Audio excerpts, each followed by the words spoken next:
Speaker.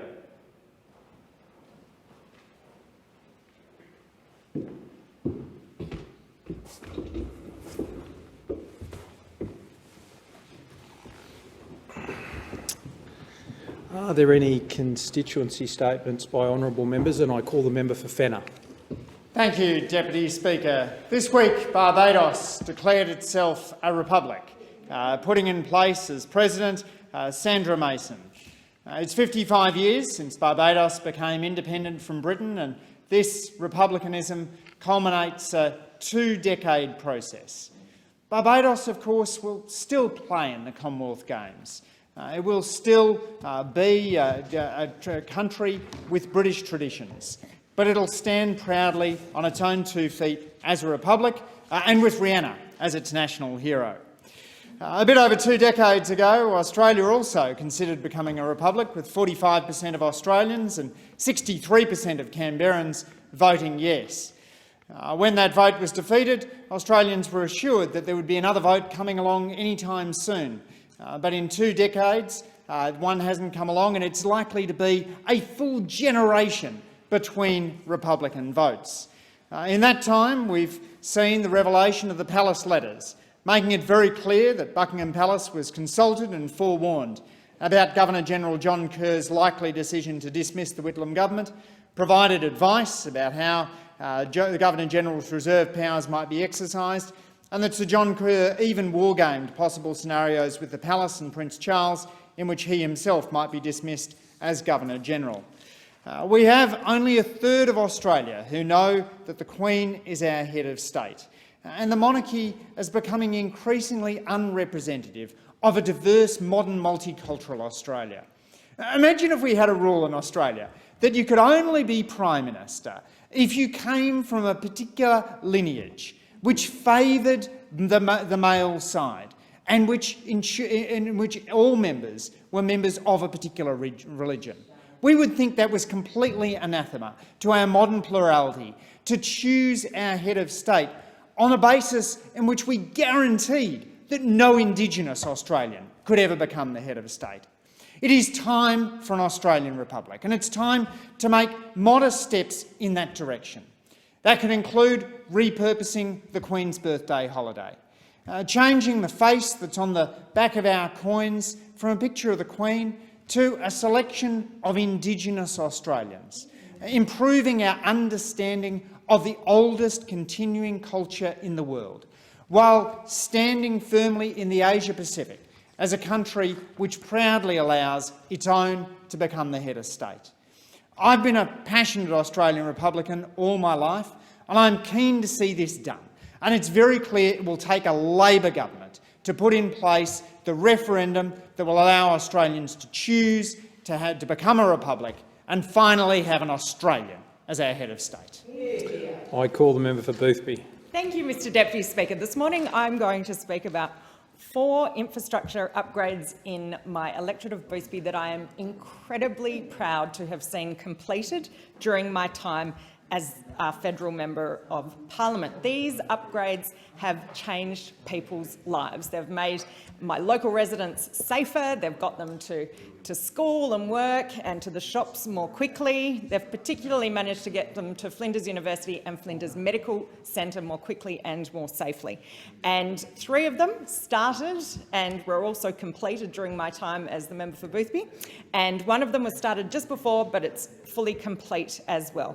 The reason that we have been able to fund and deliver these very important infrastructure upgrades is because of the Morrison Liberal government, our strong economic management, which has meant that we have been able to fully fund and deliver these life-changing projects for my local community.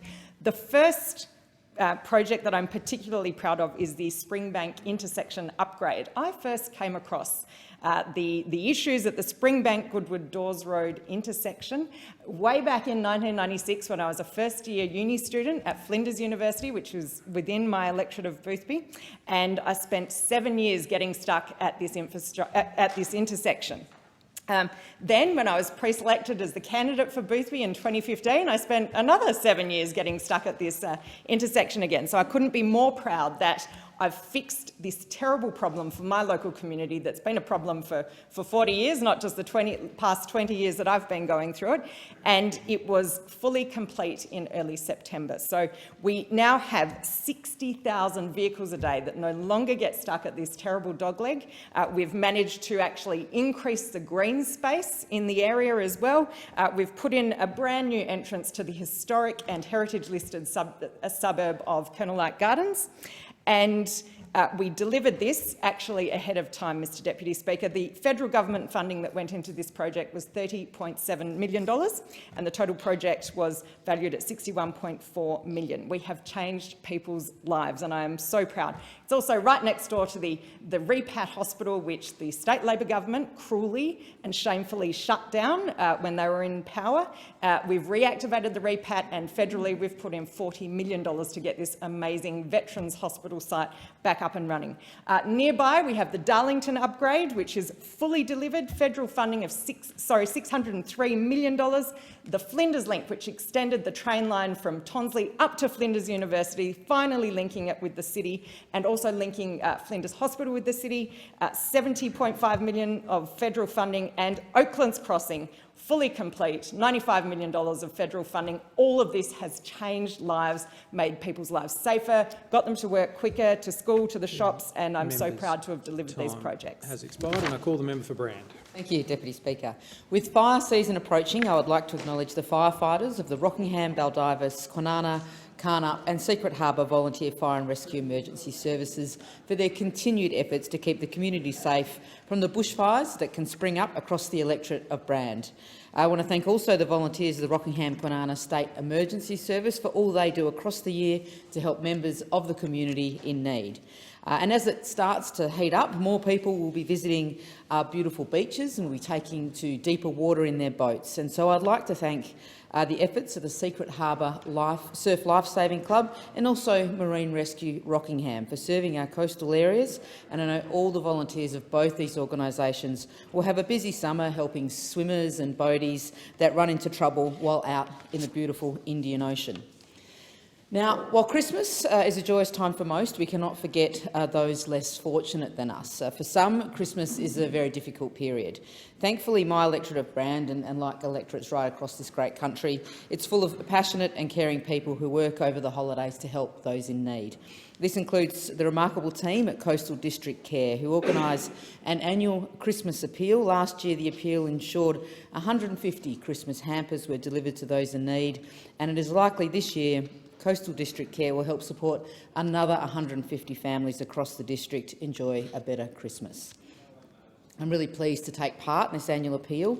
Donations in the form of non-perishable food goods and unwrapped gifts can be dropped off at my Rockingham electorate office and also the electorate office of my local state parliamentary colleagues, Roger Cook in Kwinana, Paul Papalia in Warnbro and Rhys Whitby in Baldivis until this Friday the 3rd of December.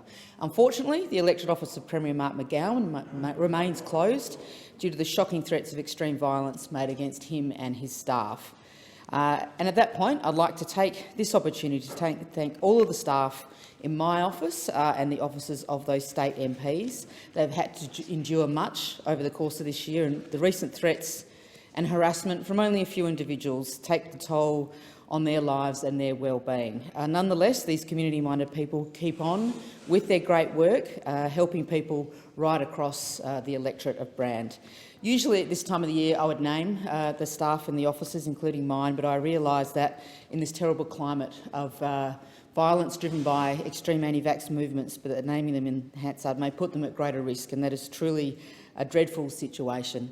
But all of the electorate officers across the state offices and my Brand electorate office, you all know who you are, and many of the community, the kind community of Brand know who you are too. So I want to thank you all and thank you for your commitment to the local community, and I'll take this brief opportunity to say Merry Christmas to all the MPs here today, and that will be in the Senate as well, and I hope you all have a really restful break after a pretty tough year. Thank you very much. Thank the member for Brand, and I call the member for Moore. Thank you, Mr Deputy Speaker.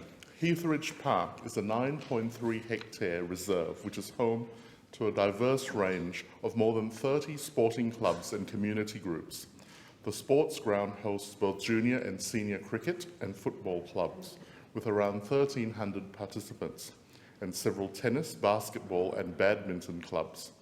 The City of Joondalup provides youth services at the park's facilities and the RSL, Playgroups WA, the Child and Adolescent Health Service, First Belden Scout Group and the University of the Third Age are among the community groups that use the facility.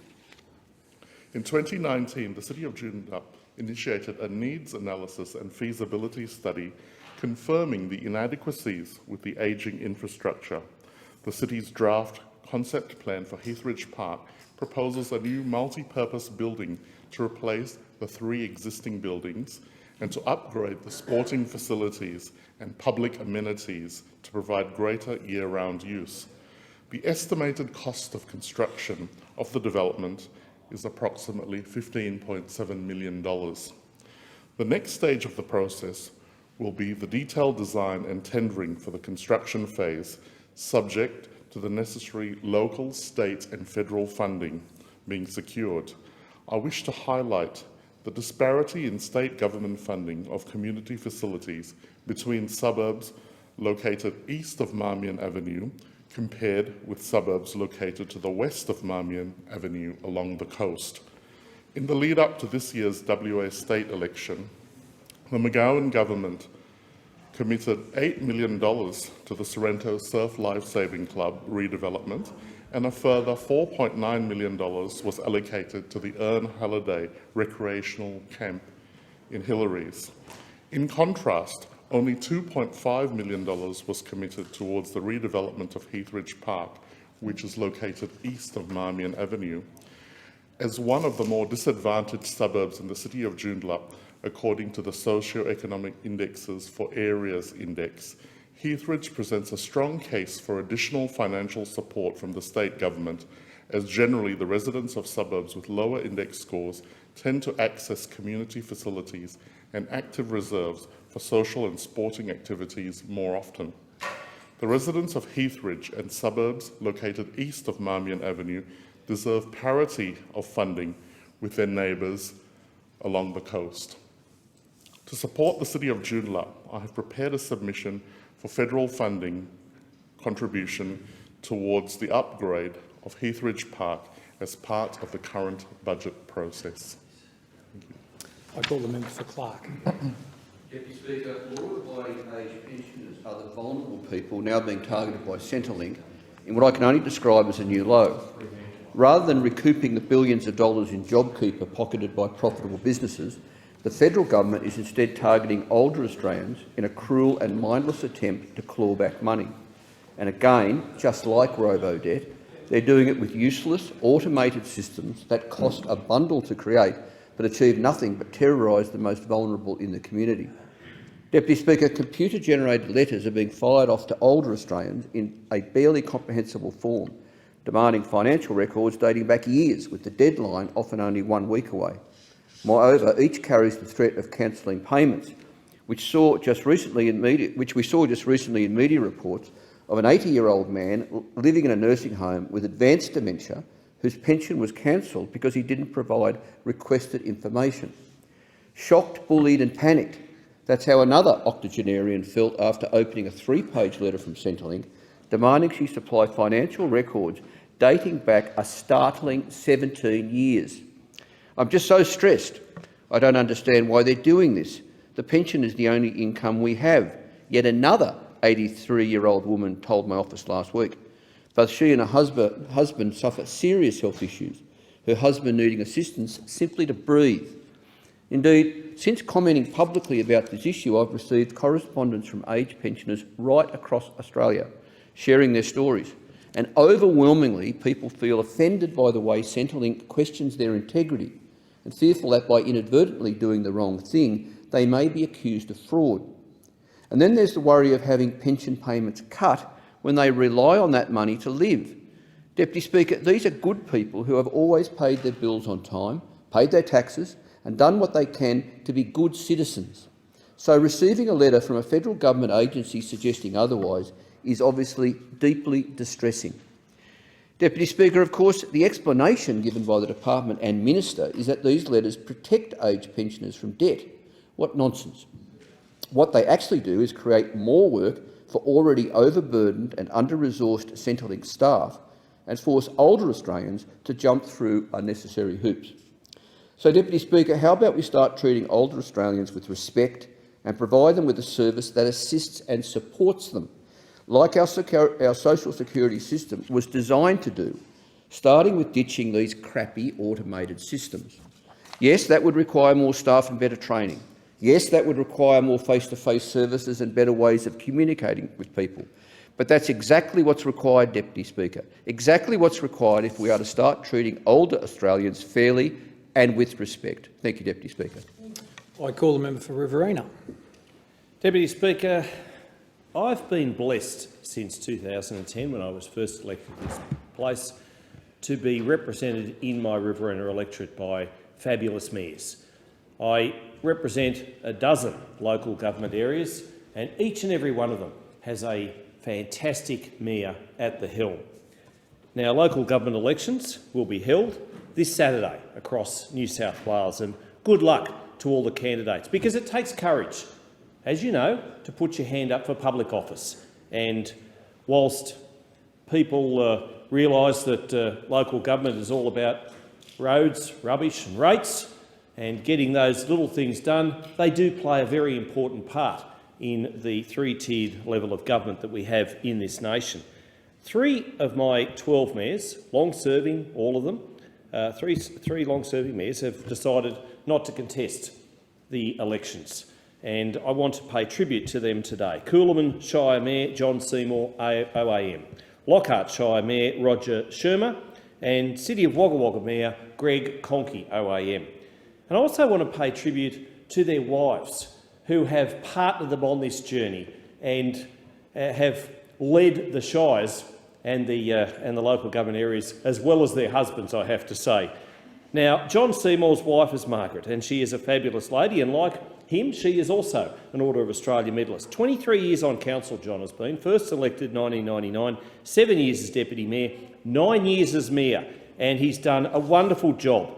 Roger Shermer, his wife Alison, wonderful support she is. He's been 9 years on council, was elected Deputy Mayor at the same time, elected Mayor 2016, so 5 years in the top job, in the big chair at Lockhart.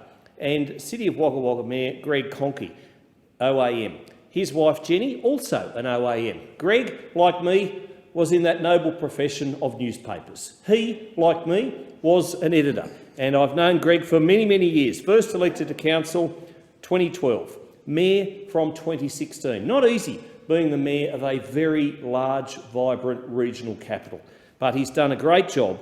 He's been one of the drivers of getting the levy bank, along with the state and federal government funding, of course, around our city to protect our city.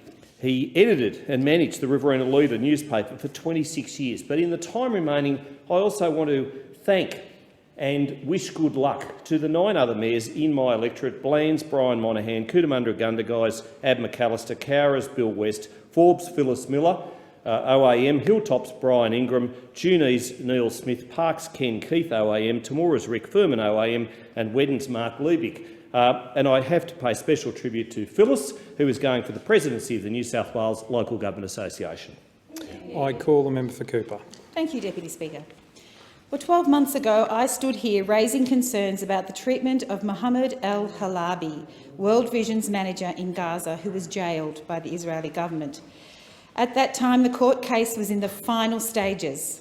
It still hasn't finished. 5.5 years since this man has been held in an Israeli prison, away from his family, away from his work with World Vision. The Jerusalem Post is a major Israeli newspaper edited by a former advisor to the ultra-conservative Israeli Prime Minister Naftali Bennett. Last month, their editorial stated the following: Israel said he diverted millions of dollars contributed by the Australian government that were earmarked for humanitarian aid to Hamas. World Vision suspended its operations in Gaza and hired investigators to check the Israeli claims. Australia did the same. After exhaustive research, they both came up with no evidence to back the claims. Halabi's trial has dragged on for years. Something so simple, the Israeli claims that he funneled money to Hamas, should have been easy to prove in court. Why is the trial not over remains a mystery. They go on to say that Halabi has been in jail for more than 5 years, has endured 165 court sessions without any credible evidence brought against him. He's been denied bail and his trial has been declared secret without any credible reason except possibly to hide the fact that the prosecutor is afraid of being exposed for unjustly keeping an innocent man in jail for such a long time. That was from the Jerusalem Post. Last week there was an Australian parliamentary briefing about the case. It was addressed by the Amnesty and Human Rights Watch, both of whom are deeply concerned that Mr Al-Halabi has been tortured in custody and that basic elements of a fair trial have not been met, including the presumption of innocence and access to evidence being brought against him. They quoted a United Nations human rights expert who said, "Mr Al-Halabi's arrest, interrogation and trial is not worthy of a democratic state. Israeli authorities must grant him the full rights of a fair trial or release him unconditionally." The forum was also addressed by the former head of World Vision in Australia, Reverend Tim Costello, who said, "Mohammed has resolutely refused to plead guilty, even when he was offered a plea deal that would have seen him released by now. He maintains his innocence and will not trade his personal freedom in exchange for a slur on the integrity of himself or World Vision." Israel has not only accused Mohammed of wrongdoing, they've suggested that World Vision and indeed the Australian government have allowed money to go to terrorists. One wonders if this is a larger campaign to impugn any group that seeks to respond to the humanitarian needs of those who have suffered under military occupation for decades. Australia must condemn any attacks on legitimate human rights advocacy or aid to Palestinians and call for Mr Al-Halabi to be freed. Thank you. I call the member for Chisholm. It's always great to see the concrete, real-life efforts of our government's policies on the ground. Twin Electrics and Plumbing is a fantastic Chisholm business. Located in Burwood, it's a local business and a family business run by father-son duo Brian and Darren Cross. Having run a small business myself, I know how much hard work it takes to succeed, even at the best of times. The COVID-19 pandemic put significant stress on all of our local businesses, and Twin Electrics was no exception. But thanks in part to the Morrison government's policies, and especially JobKeeper, they were able to make it through. And even better than just making it through, Brian and Darren were able to invest in their business to set it up for future success. With our expanded instant asset write-off, Twin Electrics was able to purchase 2 more road vehicles, as well as a trailer-mounted jet pressure machine and a scissor lift. Of course, I was thrilled to hear all this, but I really want to talk about today a problem that Brian mentioned to me. That was that Twin Electrics, like many small businesses, is struggling to find the qualified specialists they need. State government infrastructure projects have had the effect of crowding out small businesses from being able to hire qualified tradies. Meanwhile, closed borders necessary due to the pandemic have meant that skilled workers from overseas cannot fill the gaps. Now, due to our record investment, the Morrison government has succeeded in getting record numbers of Aussies into trade apprenticeships. But these apprentices won't be suitably qualified to work for a business like Twin Electrics for a few years yet. That's why last week's announcement from the Prime Minister that the borders were opening for skilled visa holders was so important. Although Omicron has delayed this a little, it's clear that the Morrison government is alive to the concerns of small businesses and will make this move in the right direction as soon as it is safe to do so. Thanks, Brian, for your very important feedback. Our government will always deliver for small businesses like Twin Electrics. I call the member for Wills. Thank you, Deputy Speaker. This will be the last speech in this place for 2021. and a year a lot of us would like to forget. So I'm going to stick to non-COVID content because we don't need another politician telling us how hard the year was. We all know. Here are just a few highlights from my year representing my electorate of Wills and the people of Wills. January, I met with the Wills Grandmothers for Refugees group to discuss 500 refugees who were released from community detention with no financial support and how to help them out. February, I campaigned to save independent cinema along with Pentridge Palace Cinema in Coburg in my electorate. March, I presented members of the Coburg Lions Fighter Club, a footy team for people with intellectual disabilities, with new jumpers designed by Indigenous artist Teddy Chessel. I joined thousands of people in Brittany Higgins to march for justice, for equality for women, for safety for women. April, I launched a policy paper about how Australia can crack down on multinational tax avoidance and make big multinationals pay their fair share. May was a busy one. With Labor leader Anthony Albanese and the member for Werriwa, who's here. We launched Labor's Multicultural Engagement Task Force report, and I called very strongly for more ethnic diversity across Australian politics.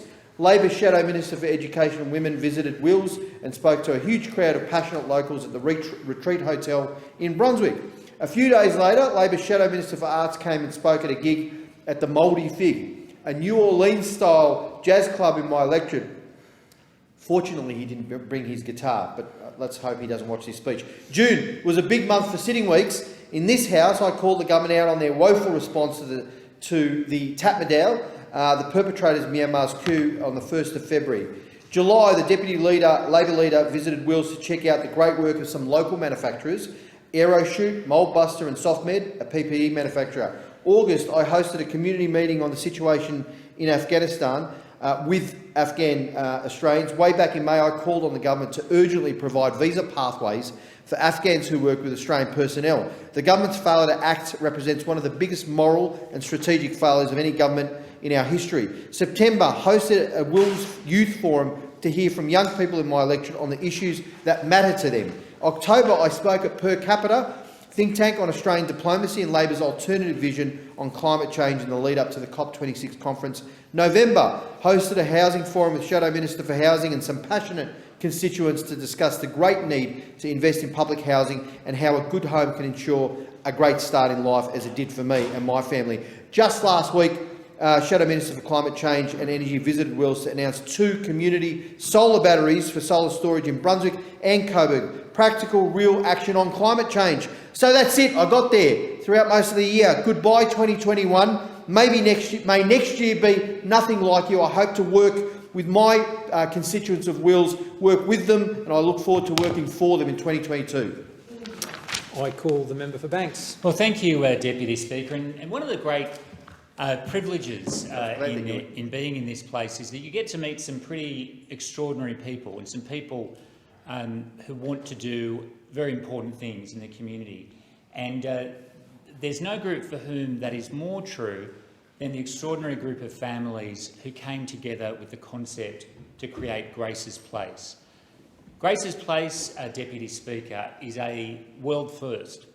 It will be a residential centre, a place for kids to go, for kids whose families have been the victims of homicide. Sadly, every year, Deputy Speaker, significant numbers of Australian children have a family member who is killed, who is murdered. And the families that came together for Grace's Place had a vision, and that was to support those kids through this new World First facility. Some years ago, Greg Hunt and the government committed to $6 million to build Grace's Place. We've gone through all of the various approval processes, and Grace's Place is physically being built in Blacktown right now. It's going to be something very special. It will open in September next year, Deputy Speaker. And with my current role as the Prime Minister's Assistant Minister for Mental Health and Suicide Prevention, I'm particularly conscious of the significance of Grace's Place and the fact that it will help children who are going through the most extraordinarily difficult of times. So to Angelo Cusimano, to the whole Cusimano family and all the other families, thank you so much for what you have done, for your vision, for your perseverance, and for your grace. And Grace's Place is going to be a tremendous testament to your efforts. Deputy Speaker, the Mortdale Men's Shed is going from strength to strength. Greg Moore and the gentleman down at the Men's Shed are doing a fantastic job helping the local community, local schools and other organisations through practical things, building things that help build our community. Moved, of course, from Riverwood to Mortdale in 2017, and credit where it's due, Deputy Speaker, Georges River Council has done the right thing by the Mortdale Men's Shed in backing them and providing that space at Riverwood. And it was great to visit Greg and the gentleman recently, and I look forward to a future visit. Deputy Speaker, Coolabirru in Padstow is a remarkable organisation, a community organisation that sits at the heart of Padstow, supporting seniors in our community, supporting people who are doing it tough. And it was great to join their AGM recently to talk with Rosanna and the whole team. It's been a tough year for Coolabirru, like so many community organisations, but 2022 is going to be a great year for the organisation.